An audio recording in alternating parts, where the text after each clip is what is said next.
I'm Francine Lewis, and this is your VUCast for the week of January 13th. If you're watching this newscast close to lunch, look out. It happens every day at the Commons. Frying chicken, that is. Yes, we've all been looking for a good reason to eat fried food, and now, thanks to some enterprising, nature-loving students, you've got it. And we collect that oil up, we store it here, and then ever so often we come out and we use the system to process that oil into biodiesel. That's right, from the fryer to a minivan with an exhaust that strangely smells, well, a little like French fries. They're a great source of oil because their oil is really good quality. So. Tucked away in a small shed near the powerhouse is Vanderbilt ingenuity at its finest. And we built a reaction tank like this out of a 55-gallon drum. We cut a hole in the bottom and just plumbed it up. And we built that whole system actually in the shed in my backyard. You can find graduate student Derek Riley teaching a group of students the fine art of brewing biodiesel. We'll start by doing the base titration with the alcohol. These students, most from the student-run outdoor education program WillSkills, are the heart and soul of the Vanderbilt Biodiesel Initiative. It just seemed like the right thing to do at the right time for this university. There were a lot of people in the environmental health and safety office and plant operations, the administration that were really interested in sustainable projects on campus. And so this is a really relatively low-cost way to become sustainable at Vanderbilt. And it's not just about biodiesel. And everything that comes out of the system is used on campus. We use it in the vehicles, obviously, for the biodiesel. We use the soap on campus. And the impurities we get out of using the centrifuges, we actually use in the new composting facility over at the Commons. Did Derek just say soap? That's right, and our producer swears it feels great. It's full of glycerin, which is like the best part of lotion, and it actually pulls moisture out of the air and moisturizes your hands really well. The soap is being tested in the bathrooms at Featheringgill, but these students hope to expand and sell it at the bookstore and other places on campus. Now that deserves 4 clean, green Commodores.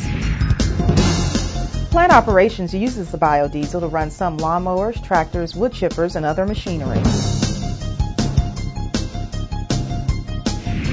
Imagine this. It's 4 p.m. and ABC World News finds out their reporter, Dr. Timothy Johnson, is stuck in a snowstorm.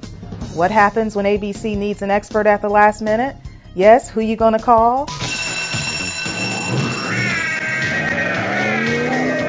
No, it's not Ghostbusters. ABC turned to our fast-acting ViewStar crew, Medical Center's Public Affairs Office, and the always in demand Dr. William Schaffner.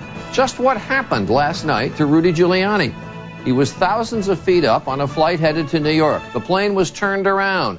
Giuliani was rushed to a hospital. Yes, Dr. Schaffner sprang into action and into the ViewStar studio, doing an interview with ABC 20 minutes after we received the SOS. A severe headache is always a cautionary symptom. We take that very, very seriously. It could be anything and nothing. It's not always quite that hectic at ViewStar. Our average notice time from the networks and cable networks is about 2 whole hours. However, for not hesitating under pressure and leaping tall news buildings, deadlines, in a single bound, we're naming Dr. Schaffner our ViewCast Action Star of the Week.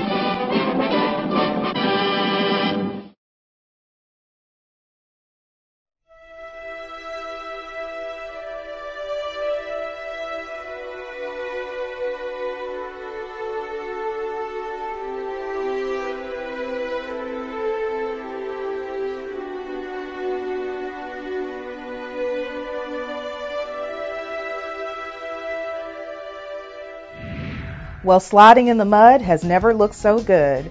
Sports Illustrated chose our own John Russell's photo capturing the raw emotion of a muddy and victorious Helena, Montana college football player as the cover shot for its 2007 Year in Pictures edition. Just how did John get that winning shot? Well, the game had been over for about 3 or 4 minutes, and I was over on the sideline photographing the coach. They were congratulating him, dumping the cooler over him. They were hugging. And I turned to just look what was behind me, and the players were taking headfirst dives into the mud at center field. So I took off kind of at a trot, maybe a slow run out there, and this guy, Brandon Day, was just getting ready to take his slide when I got out there, and I shot one frame of him as he hits the ground, belly first, and he slides and comes up on his knees, as you see here in the photo, and that was the shot that made the cover, and it was the last frame in my camera. From the ecstasy of victory to here's looking at you, kid. Okay, that was a rough transition, but meet our latest addition to the VUCast family. This is Jackson Ben Wolf. And he's now almost 2 days old. VUCast anchor Amy Wolf welcomed Jackson into the world just before the holidays, so there's a really good reason you don't see her on your favorite computer.